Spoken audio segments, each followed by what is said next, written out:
Yeah, I know, but that's something because I don't care. Right? That new thing was just horrible. I didn't like it. I tell you the new thing came out? No. That's all. I'm gonna hook it up later on this year.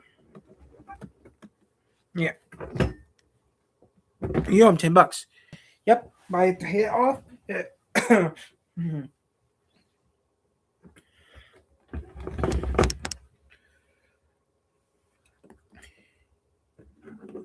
This is about the Impact GTA. It's a series that didn't just raise the bar for open world gaming, it set it.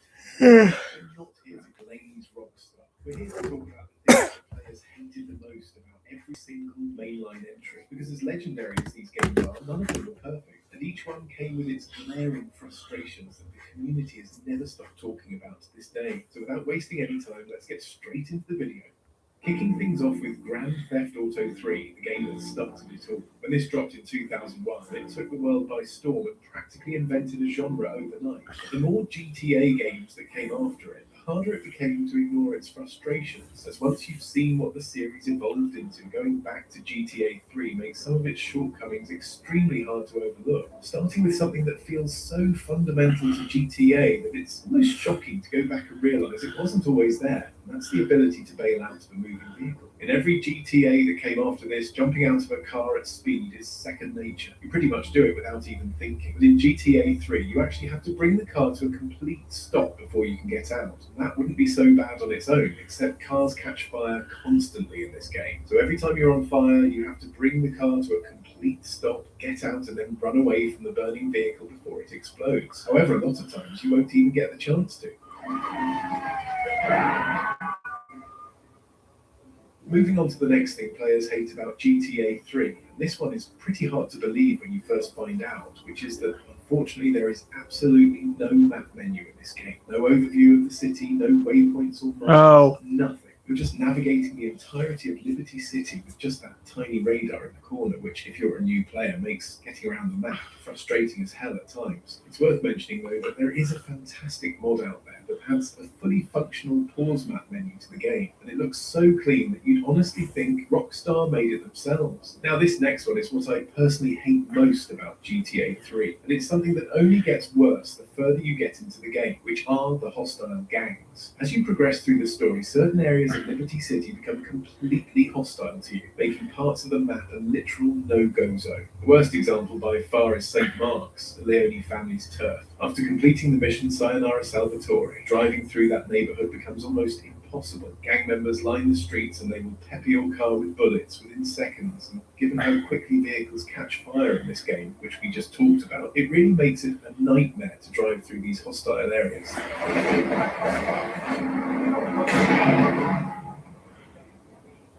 Next up, one of the biggest missing features in GTA 3 is the absence of an entire vehicle class that feels essential: motorcycles. We get them in literally every mainline GTA game, but for whatever reason, GTA 3 has absolutely none. Now, at the time, it most likely came down to technical limitations and/or Rockstar simply not having the time to get everything in before launch. However, what makes this one so interesting is that Rockstar actually went back and slipped a clever in-universe explanation for it. They buried it in the manual of GTA Liberty City Stories 4 years later. So inside the game manual, there's this newspaper article printed on one of the pages about a new protest group campaigning to get motorcycles banned from the streets of Liberty City, claiming they're far too dangerous, apparently responsible for more deaths per year than old age itself. So by the time Claude's story rolls around in 2001, 3 years later, it's evident the campaign had worked, as motorcycles were nowhere to be found. It's a funny bit of world building from Rockstar and a clever way to retroactively explain the mission, but at the end of the day, you're still left without them for the entire game, and for a lot of players, one of the most fun ways to get around the map being missing is something that makes the game much less enjoyable than its successors. Moving on from GTA 3 to Vice City, one of the most beloved games in the entire series, with its iconic 5 years old almost. 80s aesthetic, neon lights, and legendary protagonist. Released just 1 year after GTA 3, it managed to improve on it in almost every way. Almost every way doesn't mean every way. We're starting with one that is honestly hard to believe. Sex. And that, of course, would be the fact that Tommy Vercetti cannot swim. You're playing a game set in a Miami-inspired coastal city where water is literally everywhere. And yet, the moment Tommy hits the ocean, he drowns almost instantly. It's a gripe players have always had with this game since it came out, and it's still a thing in the definitive edition. Your vehicle somehow ends up in the water, your boat tips over, or you just slip into the shallow ocean. It's over, and you lose all your weapons. For a game set in a beach-themed map with an intelligent protagonist who can survive massive shootouts with dangerous gangs and take over a city's entire criminal underworld, not being able to swim just doesn't really make sense. It was mocked so openly that even the studio that made the game Driver actually made a character called Timmy Vermicelli as a collectible and Easter egg in their game. And yes, he's wearing armbands. Rockstar's only kind of explanation on this came in the manual for the original PS2 version of the game, where they left this small warning message inside that says, "Shark attacks off Vice City happen a few times a year, and there are more sharks out there than you would like to think. Best advice, stay out of the water." Obviously, the shark warning is just Rockstar's way of dressing up the fact that Tommy can't swim, and the real reason for that almost certainly comes down to the fact that Vice City was developed in just 9 months, so something had to give.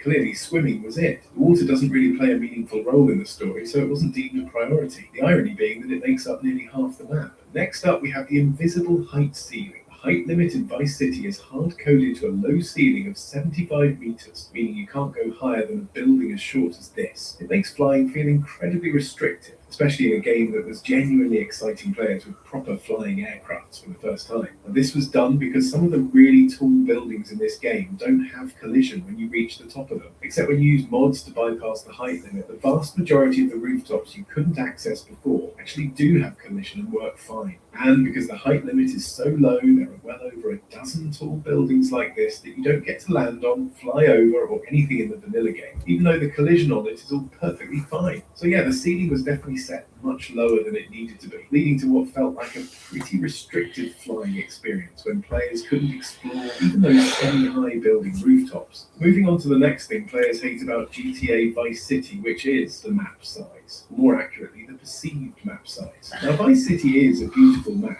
The art direction, the colours, the atmosphere are all incredible. But when you actually sit down and look at how much of it is usable, explorable land, it starts to feel pretty small. Compare it to GTA 3's Liberty City, which felt dense and packed with detail, or San Andreas, which came after and absolutely dwarfed it in terms of sheer scale. And Vice City starts to feel a little thin. It's one of those things that doesn't necessarily ruin the experience, but once you notice how small and flat it actually is, it's hard to unsee. And finally, for Vice City, cops. Ask any long-time GTA fan which 3D era game has the worst police, and Vice City will be the answer 99.9% of the time. And that's because Vice City has police officers on foot absolutely everywhere. Literally every corner you turn, a cop will be there. If you quickly look behind you, then back in front of you, a cop will most likely spawn. In every pedestrian crowd, there's a cop. It's just ridiculous, and because the map feels so small, it makes the constant police presence feel even more suffocating. You can't go anywhere without one breathing down your neck. Even at 1 or 2 stars, escaping them feels like a task in itself, since there are so many cops spawning everywhere. The moment you think you've lost them, there's another one right around the corner that spots you. The whole thing just makes Vice City feel weirdly hostile to the player, like the city itself is working against you at every turn. Now, moving on to the last of the 3D era games we're covering in this video, Grand Theft Auto San Andreas. One of the greatest games ever made, full stop. But even San Andreas has its frustrations, and we're starting with one that every single person who has played through this game knows all too well.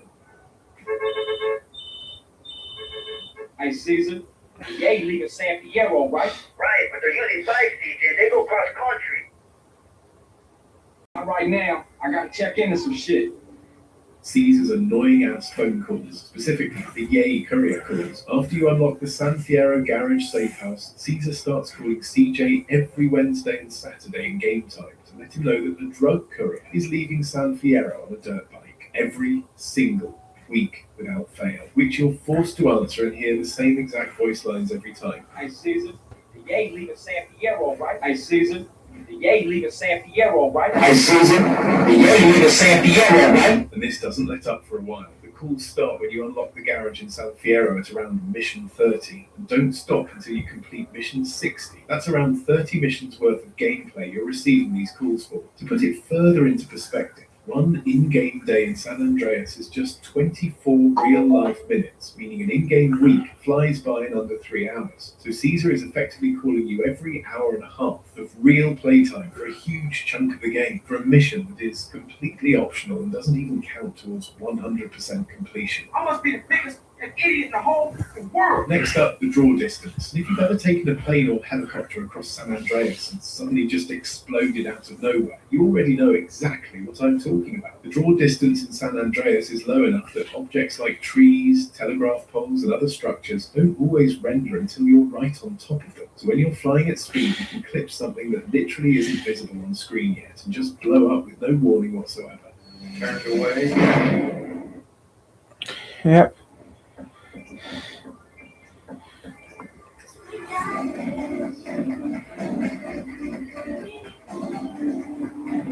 What the hell is that thing? Hi guys, what's up?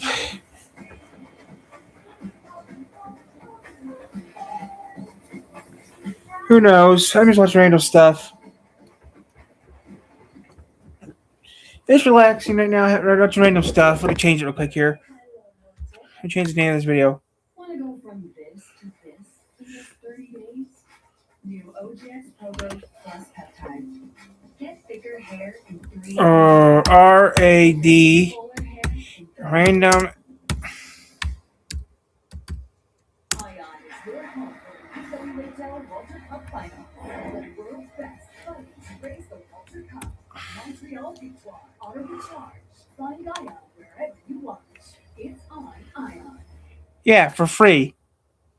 Ion's a free network. Okay, I fixed it. I don't care what's happening right now. I'm just relaxing, watching random stuff. Watching random things. So that's what we're doing now. Just watching random stuff.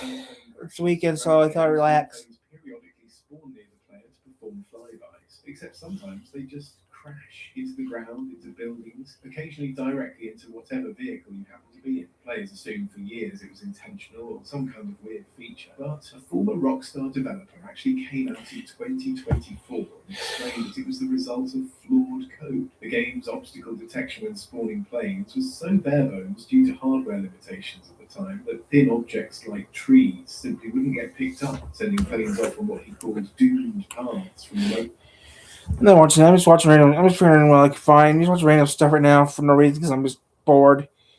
I tried watching that new pilot came out. I didn't like it.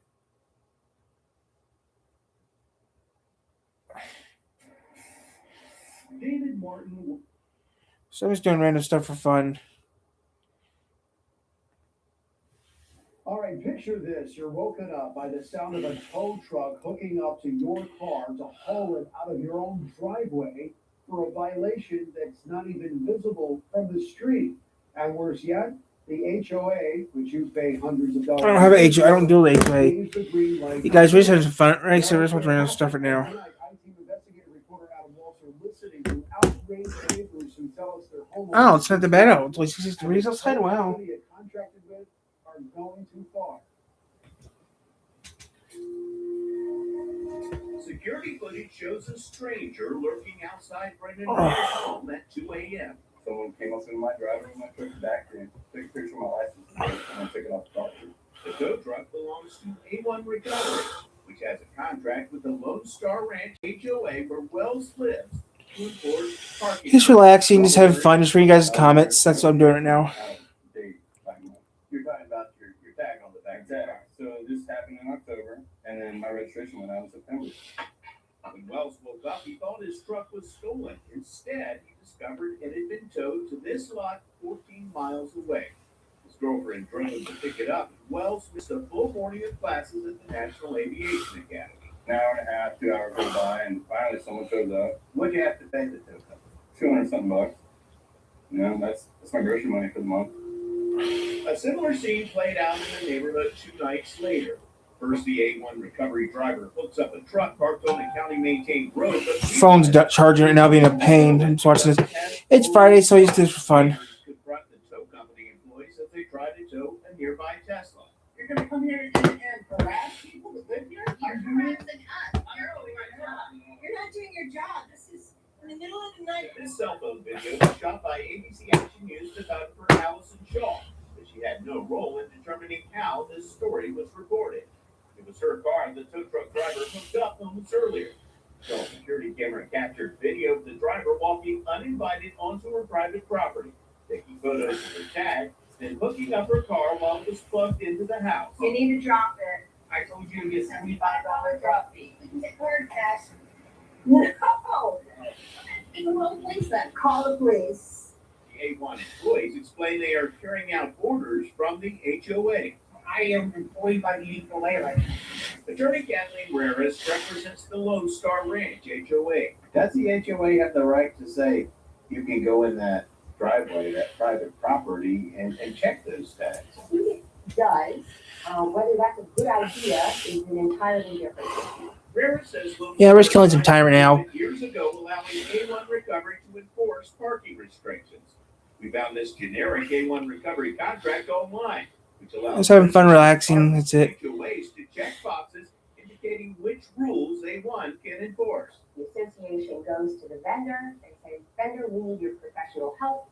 And the vendor says, here's our contract, take it or leave it.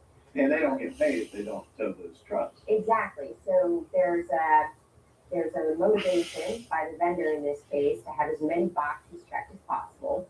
So as many vehicles be towed as possible. A1 Recovery declined an interview request, but their lawyer said in an email, quote, my client has a written agreement with the Lone Star Ranch Homeowners Association and at all times operated under the direction of their president. The driver told neighbors he was given a list. 31 vehicles. Fine. Have to do 10 of them. That's out of about 250 single-family houses and townhomes. So you got seen everything from your president.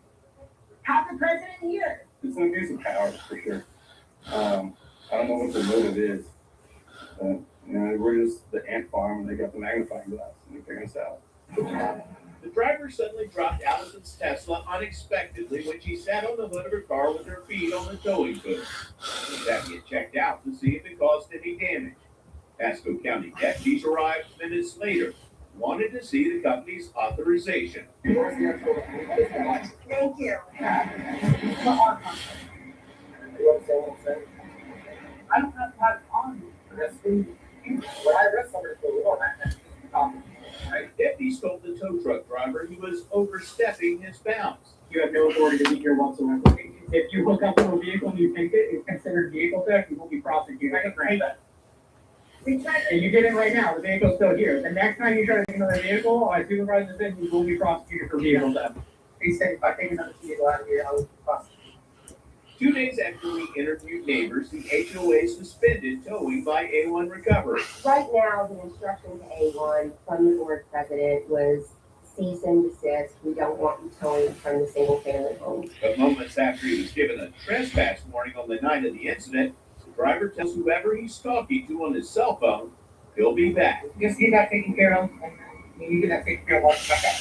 We really want vendors going on people's property with a flashlight in the middle of the night to try and look for violations. And I think the board will probably agree that's probably not what we want.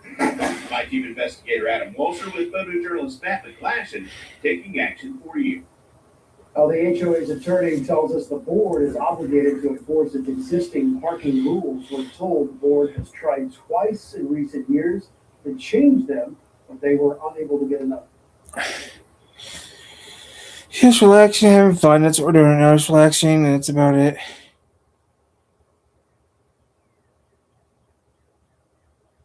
So we're just watching random stuff.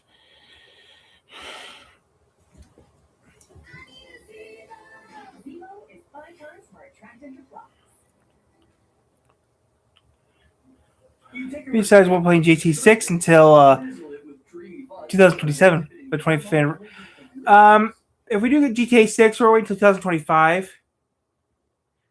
We're gonna wait until next year to play GTA. I mean, we're gonna wait until 2027 to play GTA 6 for the 25th anniversary of GTA.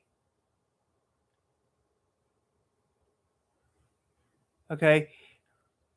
Please say. That's just her family. I was in the neighborhood. That woman called consumer expert Amy Davis for some help, and the HOA told her that she needed to remove the fence, the safety fence around her swimming pool. Amy? Yeah, that's right. So the fence was built the same year that the home and the pool were built in 2014. The Years ago. insurance company told them they are required to have a fence around their pool, but just last year, 2 years later, in 2016, the HOA told the family to take it down.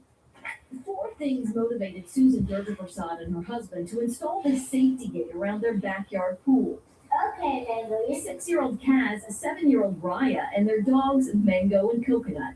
It provides safety for the entire community and our family. But their homeowners association in Vendors Landing in Spring says this fence is not compliant with association guidelines and it must go. The pool fence is not an eyesore. It blends into the home. It matches our home. And there's probably been at least 50 pool fences of this same type installed in this neighborhood. Really? We sent Sky 2 over the subdivision to check that out. In a matter of minutes, we found 7 pool fences just like Durga Prasad's. By email, Vendors Landing HOA President Bruce Johnson contends that corner lots like hers can only have a non-privacy fence constructed of iron. A privacy fence goes around the perimeter of your yard. A pool fence is totally different. And attorney David Kahn says the subdivision's deed restrictions make no mention at all of pool fences.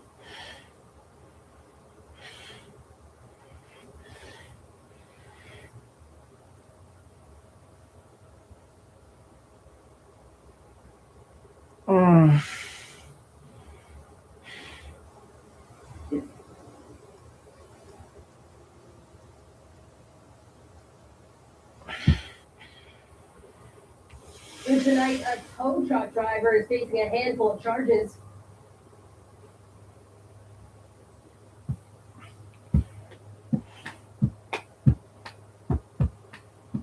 Yeah, just watch random stuff online. Just watch random stuff online, just having fun. So you got anything to say, just put in the chat, I'll read it. Se siente un temblor, se está moviendo el piso. Ustedes ya saben qué es lo que tienen que hacer en este momento. Conservar la calma y evacuar de inmediato. Me voy a levantar y voy a evacuar.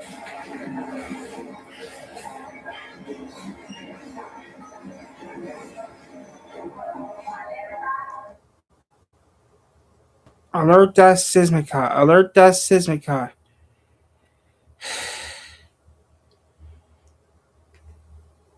Alert Sismica. Generations, our family has always looked to our fix.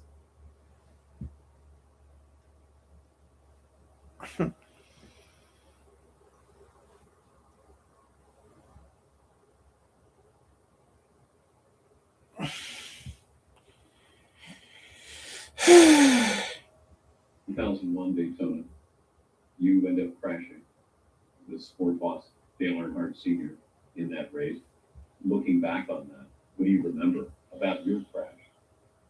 All I remember, we were 3 wide coming off the turn 2. I was the car on the very bottom. I think Robbie Gordon was next to me and Ward Burton was outside of him or vice versa.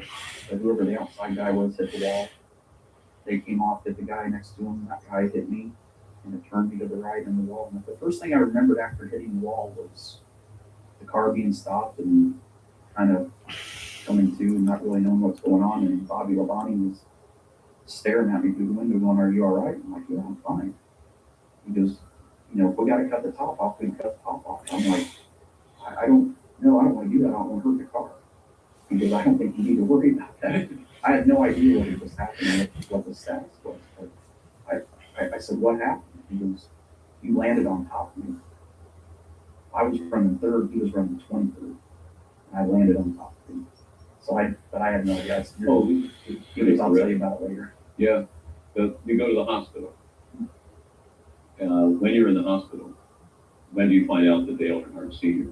is in an accident? When they accidentally rolled me in the same room he was in. So, I had already been there. They had done all the scans on me. They went to put me back in a room, and they had already put Dale in the same room. They accidentally put me in there, and I was only in there a second, but I knew when I saw Dale, it wasn't cool. Does that affect you? I thought I had a bad day. I realized that my bad day wasn't a bad day at all. And if you see the crashes, yours is horrific. Senior, just when he crashes at the angle that he crashes it. That was, that accident, after Dale's accident, sparked a whole new revolution in driver safety in our sport. But at that time, when we didn't have softballs, we didn't have head and neck restraints. And like I said, my crash looked a lot worse than his. His just, he went and he hit with such force that it just stopped. Mine just kept going and going and going and it dissipated. And I had one cut and a bunch of bruises. And his was a lot more than that.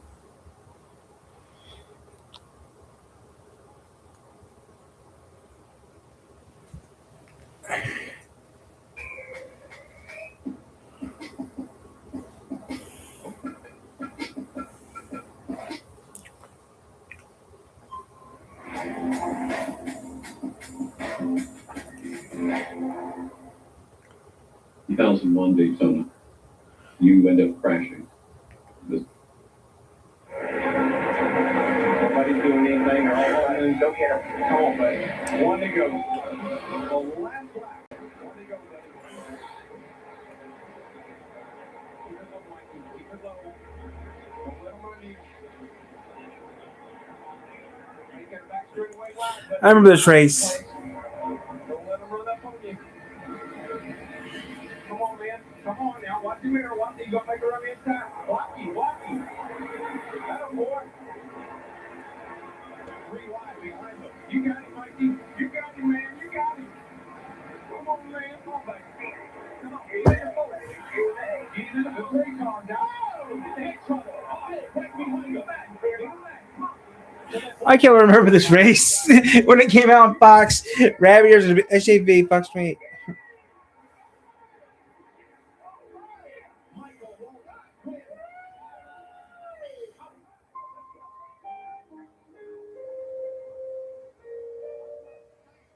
Our car came to rest. I'm thinking, wow. I said, I'm gonna go. Just shoot full Dale. Mikey and Junior run 1-2. He got crashed protecting third on the last lap, so he's not going to be in the best mood, but he's not going to be that friggin' mad. So I went on the car and took the window net down.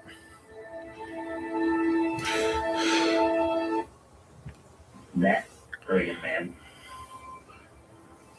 So I went on the car and took the window net down.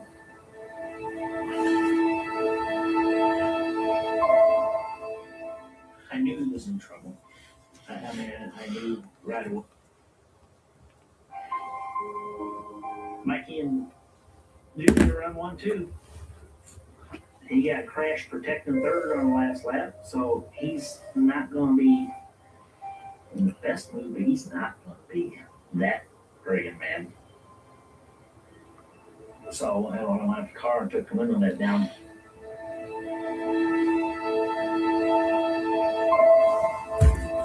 I knew he was in trouble.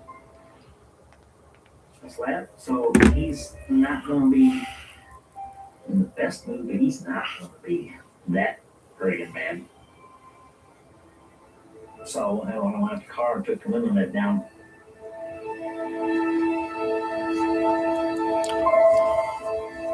I knew he was in trouble.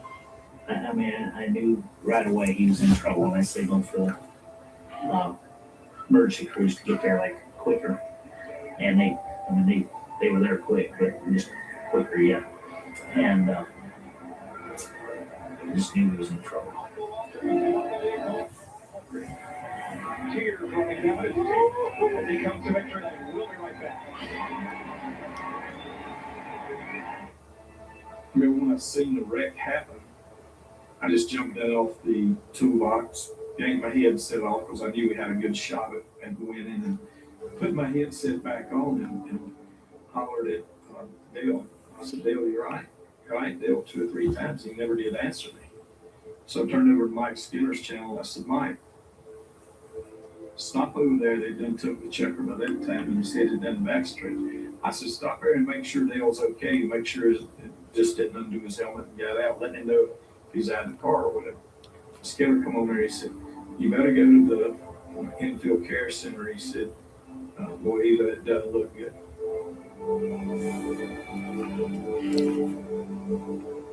We just can't wait. Come on, climb out. Come on, help him out of the car. Come on, get him out of the car. He's got to go to victory lane. You got to get him out.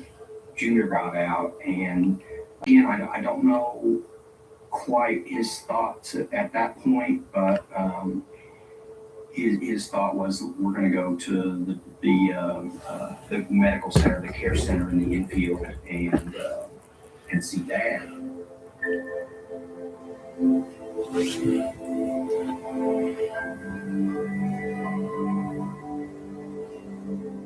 Junior went in and he went through and just caught Kenny Schrader's eye just for a split second. And he said it was really then that he knew that something was seriously wrong. I go to the bus. I get Teresa, Jimbo, the bus drivers, with us. And that's when they just got the new info care center. And we went into there.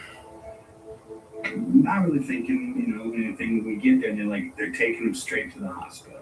So now we're getting antsy. Okay, something's up. Richard came to the infield care center. You're sitting in there and you got the little curtains and stuff from Richard. And those curtains. What's the deal? I probably turned white. And he said, how's he? I said, ain't good. And he said, we gonna be out for a while. What's going on, buddy? It's we got bigger problems. Kenny wasn't himself. He was just as pale as he could be, and he said, took a few deep breaths, and he said, "Look, I'm not a doctor." They released him from the care center. He said, "I'm telling you, it don't look good. It don't look good." And at that point, my heart just failed, and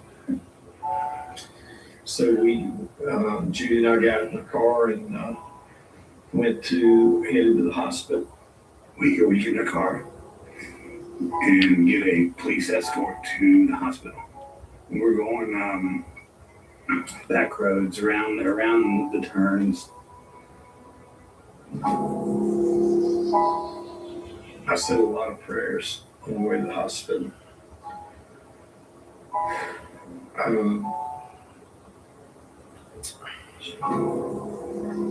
So I say.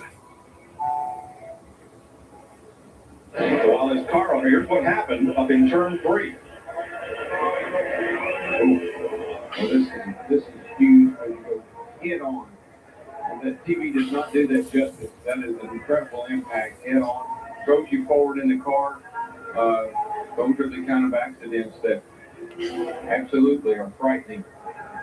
While rescue workers attended Dale Earnhardt, who was still in his car. His driver is USA, baby. USA. USA. Some Joyce Earnhardt was removed from his car, and you see the ambulance transporting him directly to Halifax Medical Center in Daytona Beach, which fortunately is but 2 miles from the Speedway. That's all the news we have. If we don't get a further update on Earnhardt's condition during our telecast, tune into Victory Lane at 9 p.m. on Fox Sports Net tonight. There looked like a rusty right there through the middle. It maybe just took the air off Dale's sport. You got to look. I don't think anybody got into it at all. Certainly may have gotten into it just a teeny bit and got him into that deal. Hard to say. We'll see on board here. Those kind of licks are the worst kind. They're sudden.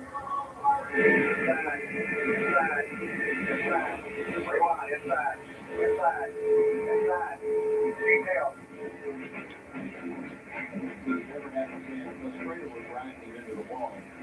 So you get the impact of not only one car, but 2 cars. Looks like right there. Maybe right there, Sterling did get Sterling got into it, and here he goes. And man, he's been, not only is he going into the wall, but he's got Schrader riding in there with him. So I'm lucky they didn't take another 6 cars with them. But that's, I don't like that. It's a kind of crash. That's the kind of crash that hurts you. While we're dealing with that, somebody's won the race and he's going to victory lane.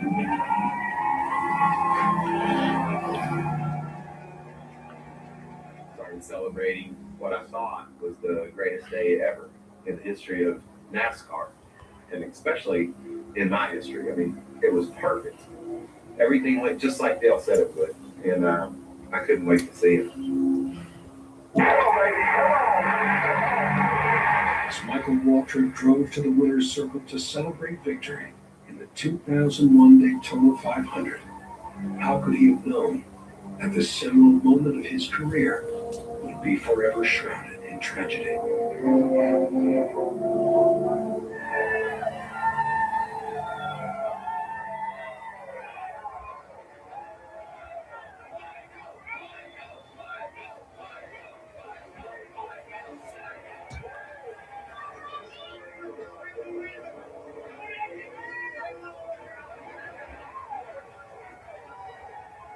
was amazing.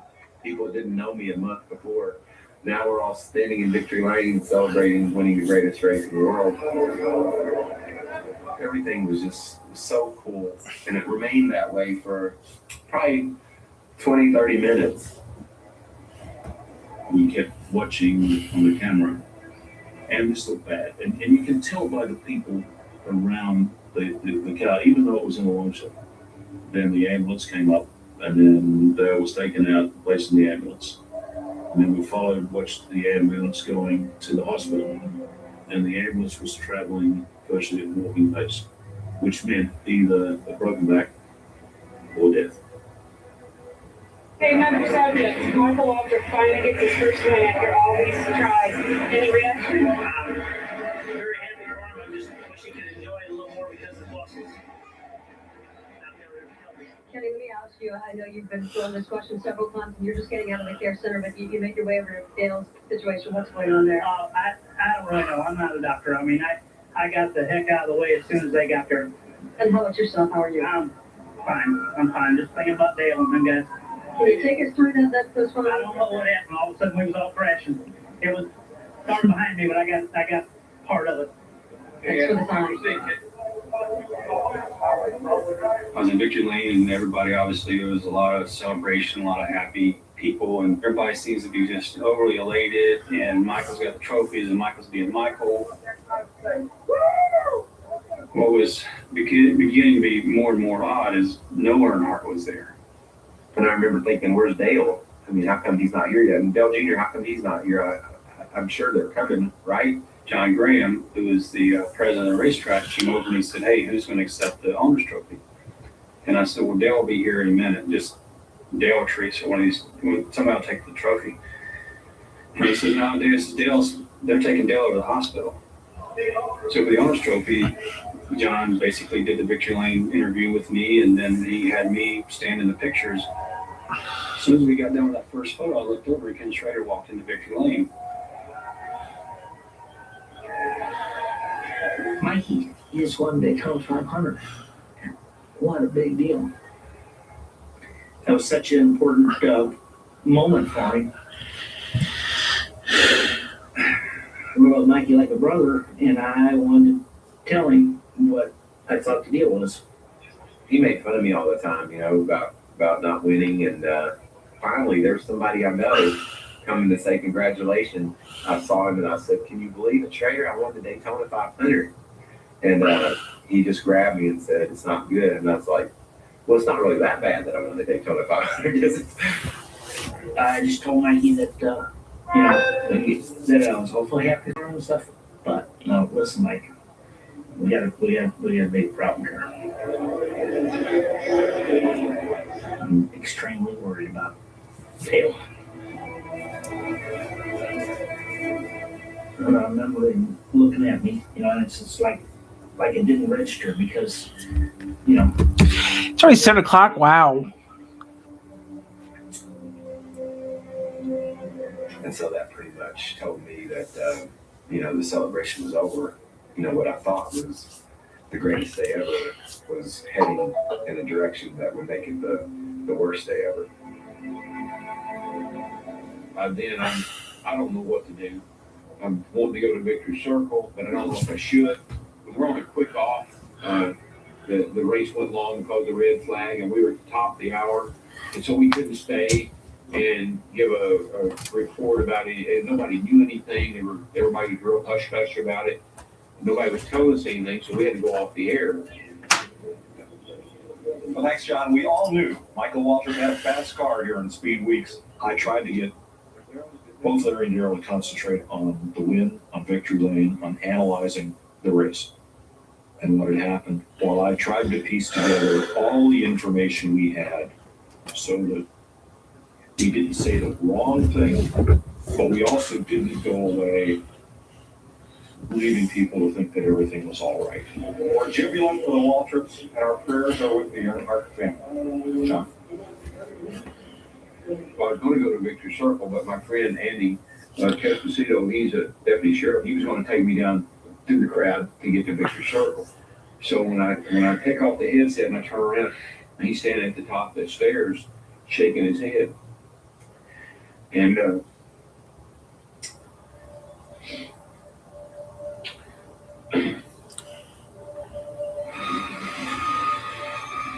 Big Andy's wife works. She worked at the Halifax Hospital in the emergency room. She had called him and told him to get DW and get down here because Dale didn't survive. Daytona had reached the crossroads. One road led to Victory Lane. The other carried a life in the balance. The sport's biggest day had become a cacophony of celebration and sorrow. I didn't know what to do. I don't even, even to this day, I don't know why I went to the hospital. I really don't. Family, NASCAR, all those, everybody that needed to be there was there.